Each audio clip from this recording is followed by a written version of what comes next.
মৰমৰ ছাত্ৰ-ছাত্ৰীসকল, আশা কৰোঁ ভালে কুশলে আছা। মই ইতিমধ্যে তোমালোকলৈ লভিতা নাটকৰ কেইটামান প্ৰশ্নোত্তৰ লৈ আহিছিলোঁ। সেইকেইটা চাগে তোমালোকে ইতিমধ্যে পাইছা। আৰু আজি মই তাৰে বাকী থাকি যোৱা আৰু কেইটামান প্ৰশ্নোত্তৰ তোমালোকলৈ লৈ আহিছোঁ। আহাচোন তেনেহ'লে আমি সেই প্ৰশ্নোত্তৰকেইটা চাই লওঁ। যোৱাটো খণ্ডত মই 13টা প্ৰশ্নোত্তৰ দিছিলোঁ। আজি আমি 14 নম্বৰৰ পৰা আৰম্ভ কৰিম।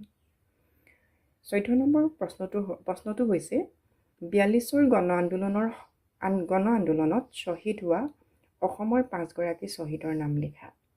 আমি জানো 42ৰ গণ আন্দোলনৰ সময়ত আমাৰ অসমৰ বহুতো ডেকা বহুতো লোক শ্বহীদ হৈছিল। তাৰে 5গৰাকী হৈছে কুশল কোঁৱৰ, তিলক ডেকা, মুকুন্দ কাকতি, কনকলতা আৰু ভোগেশ্বৰী ফুকননী।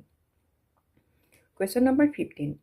ইংৰাজ চৰকাৰৰ হুকুম মতে লহৰজান উৰাজাহাজ ঘাটিৰ 5 মাইল ভিতৰৰ কোনকেইখন গাঁৱৰ মানুহক দ্বিতীয় বিশ্বযুদ্ধৰ সময়ত গাঁও খালী কৰিবলৈ নিৰ্দেশ দিছিল? উত্তৰ: ফুলগুৰি, ভেলেঙিচুক, দাধৰা, চেচনি, হুলুংগুৰি, বৰহাবি, ডাংধৰা, হুদুমৰা, কেহেৰুখন্দা আৰু চকচকি। এই গাঁও কেইখনৰ মানুহক ইংৰাজ চৰকাৰে লহৰজান উৰাজাহাজ ঘাটিৰ ওচৰৰ হোৱাৰ বাবে, তেনে সমীপৰ হোৱাৰ বাবে গাঁৱৰ মানুহক গাঁওকেইখন খালী কৰি দিবলৈ নিৰ্দেশ দিছিল। নহ'লে জাপানী সৈন্যই তাত বোমা পেলাব বুলি ভয় খাইছিল। তাৰ পিছৰ কুৱেশ্যন, লভিতাহঁতৰ গাঁও খালী কৰাৰ পিছত লভিতাই ক'ত আশ্ৰয় লৈছিলগৈ? উত্তৰ: লভিতাক তেওঁলোকৰ গাঁৱৰে ডেকা গোলাপে লহৰজান মৌজাদাৰ গংগাৰাম বৰুৱাৰ ঘৰত আশ্ৰয় ল'বলৈ বুলি থৈ আহিছিলগৈ।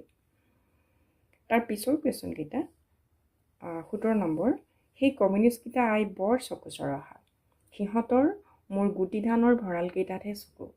এই কথাষাৰ কোনে আৰু কাক কৈছিল? উত্তৰ: এই কথাষাৰ হয়ৰাম গাঁওবুঢ়াই মৌজাদাৰণীক কৈছিল। তাৰ পিছৰ কুৱেশ্যন, সাজুহ সাজুহ নৱজোৱান, এই গীতটো কোনটো শ্লোগানৰ আধাৰত ৰচনা কৰা হৈছে?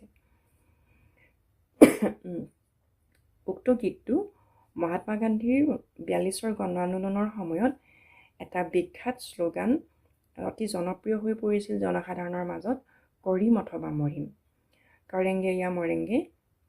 আৰু এই শ্লোগানটোৰ আধাৰতে আমাৰ অসমত জ্যোতিপ্ৰসাদ আগৰৱালাই সাজুহ সাজুহ নৱজোৱান এই বিখ্যাত গীতটো ৰচনা কৰিছিল। Question number 19। লভিতাই কিয় মৌজাদাৰৰ ঘৰত আশ্ৰয় ল'ব লগা হৈছিল? উত্তৰ: দ্বিতীয় বিশ্বযুদ্ধৰ সময়ত সেই সময়ৰ ইংৰাজ শাসনাধীন ৰাষ্ট্ৰ হিচাপে ভাৰতো ইয়াত সাঙুৰ খাই পৰিছিল। আৰু জাপানী সৈন্যই অসমৰ কিছু কিছু ঠাইত ইতিমধ্যেই বোমা পেলাইছিল। আৰু সেয়েহে লহৰজান উৰাজাহাজ ঘাটিৰ তেনে সমীপৰ গাঁও হিচাপে ব্ৰিটিছ গভৰ্ণমেণ্টে ফুলগুৰি গাঁৱৰ সকলোকে সম্ভাৱ্য বিপদৰ পৰা ৰক্ষা পাবৰ বাবে গাঁও এৰি যাবলৈ বাধ্য কৰাইছিল। আৰু গাঁও এৰি নোযোৱাৰ বাবে লভিতাৰ পিতৃ বাণেশ্বৰ বৰুৱাই জাপানী বোমাৰ বিস্ফোৰণ হোৱাৰ ফলত মৃত্যুমুখত পৰিব লগা হৈছিল।